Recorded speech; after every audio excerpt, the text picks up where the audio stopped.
अस्सलाम वालेकुम। उम्मीद करती हूँ कि आज आप लोग सब खैरियत से होंगे। तो आज का हमारा नेक्स्ट टॉपिक है फाइलम मोलस्का। मोलस्का के अंदर तमाम ऑर्गेनिज्म की जो बॉडी होती है वो सॉफ्ट होती है और अनसेगमेंटेड होती है। सेगमेंटेड का मतलब होता है पार्ट्स में डिवाइड करना, लेकिन यहाँ पे अनसेगमेंटेड यानी कि मोलस्क की बॉडी को हम पार्ट्स में डिवाइड नहीं करते। और इनका जो हैबिटेट होता है, कुछ होते हैं जो एक्सक्लूसिव एक्वेटिक यानी कि पानी वगैरह में रहते हैं, जैसे म्यूसल्स, ऑक्टोपस, और कुछ होते हैं जो मॉइस्ट प्लेसेस यानी नमी वाली जगह पर रहते हैं, जैसे लैंड स्नेल। इनके अब हम बॉडी स्ट्रक्चर की बात करें तो इनके अंदर ट्रिप्लोब्लास्टिक पाई जाती है, यानी कि 3 लेयर्स पाई जाती है, एक्टोडर्म, एंडोडर्म एंड मेसोडर्म्स।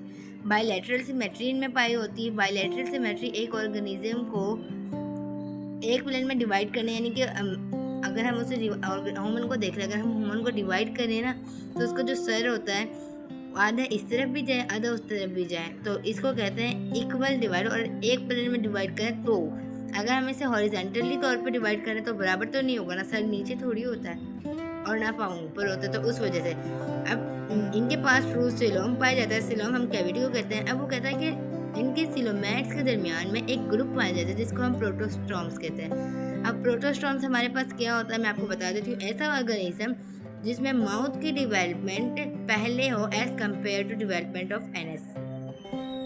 इसकी जो बॉडी होती है वो 3 हिस्सों में डिवाइड होती है, head, visceral, mass and foot. अब आप यहाँ पे स्नेल को देख सकते हैं कि इसका ये हेड होता है, ये इसकी फूड होता है, और ये जो बीच वाला हिस्सा होता है इसका वेजिटल मास होता है। तो अब हम वो कहता है कि जो इसका वेजिटल मास होता है ना, इसे एक एपिथेलियल इन्वेलपमेंट ढापा हुआ होता है जिसे हम मेंटल कहते हैं। अब आप यहाँ पे देख सकते हैं कि इसका वेजिटल मास, ये आप ऊपर जो लाइन देख रहे हैं ना ये वाली, इसको कहते हैं हम एपिथेलियल। इसने इसे कवर कर रखा है वेजिटल मास को, तो इसको हम मेंटल कहते हैं। तो 10 स्पेस यहाँ पे इनके बीच में जो मेंटल और वेजिटल के दरमियान में ये जो जगह बच रही है ना, इसको हम मेंटल कैविटी कहते हैं। इसका mantle cavity. In most molluscs the outer surface of mantle secretes a scaleries as shell. Arm molecules except bivalve have a rasping tongue like organ. rasping tongue यानी कि जो खुरदरी होती है, मतलब रफ होती है बिल्कुल, उसे कहते हैं रेडोला। मतलब इनकी जो ज़बान होती है ना मोलस्क की, वो उनके जो ऑर्गन होते हैं वो रफ होती है, उसे हम रेडोला कहते हैं। सिवाय बाइवेल्वा के तमाम में ये पाई जाती है। और फिर आगे बताता है all of them except cephalopods have open blood circulatory system. Circulatory system हमारे जिस्म में ब्लड को ट्रांसपोर्ट करने का जो काम होता है वो सर्कुलेटरी सिस्टम होता है, यानी वो सिस्टम जो हमारे बॉडी में ब्लड को सर्कुलेट करने का काम करता है उसे हम सर्कुलेटरी सिस्टम कहते हैं। अब सर्कुलेटरी सिस्टम ना बेटा 2 तरह के होते हैं, एक ओपन ब्लड सर्कुलेटरी सिस्टम और दूसरा close blood circulatory system.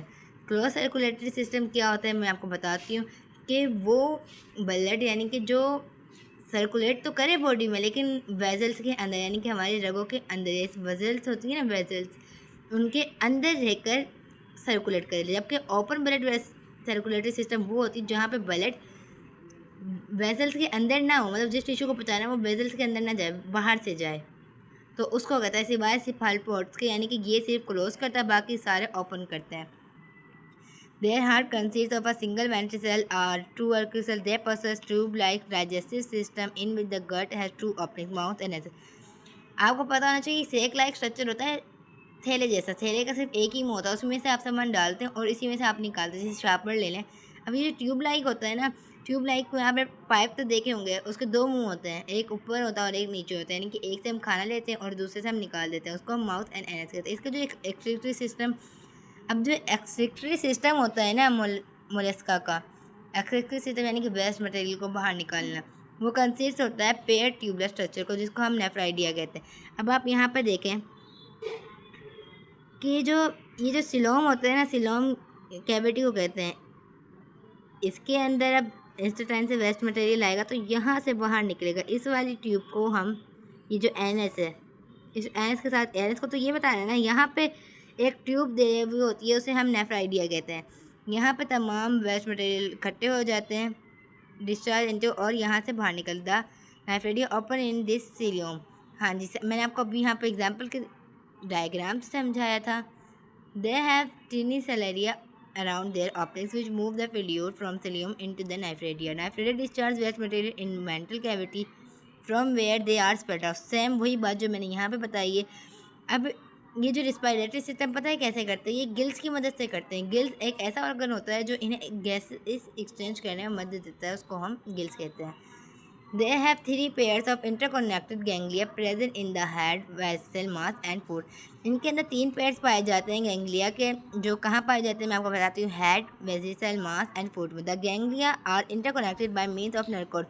Ganglia के अंदर से ना नर्व कोड गुजरती हैं। तो अब आपको पता होना चाहिए गैंग्लिया क्या होता है। जो न्यूरॉन हमारे पास नर्व सिस्टम होता है ना, ये 2 होता है। ये जो सेल बॉडी होती है ना, सेल बॉडी कहीं एक जगह पर अकोमोलेट नहीं, कि इकट्ठी हो जाए, तो उस अकोमोलेट या इकट्ठी होने वाली बॉडी सेल को हम गैंग्लिया कहते हैं। They move with the help of muscular motion food. हम इनके लोकोमोशन की बात करते हैं। लोकोमोशन बेटा वो होते हैं जो एनिमल या कोई ऑर्गेनिज्म चल सके, मूवमेंट कर सके, तो उसको हम लोकोमोशन कहते हैं। तो इसके जो मैस्कुलर फूड होता है ना, ये इसका पाँव ये मैस्कुलर होता है, उसी की मदद से ये चल पाते हैं। आगे हमारे पास वो कहता है most of the molluscs are motile while some are sessile. कुछ चल सकते हैं और कुछ मोटरिक नहीं होते, मतलब चल नहीं सकते। मोस्ट मोलस्किस आर यूनिसेक्सुअल, मतलब कि ये एक ही सेक्स रखने वाले ऑर्गेनिज्म होते हैं। इनके अंदर डिफरेंट सेक्स पाए जाते हैं। जैसे अगर एक ऑर्गेनिज्म है तो उसके अंदर सिर्फ एक ही सेक्स पाया जाएगा और दूसरे के अंदर दूसरा सेक्स पाया जाएगा।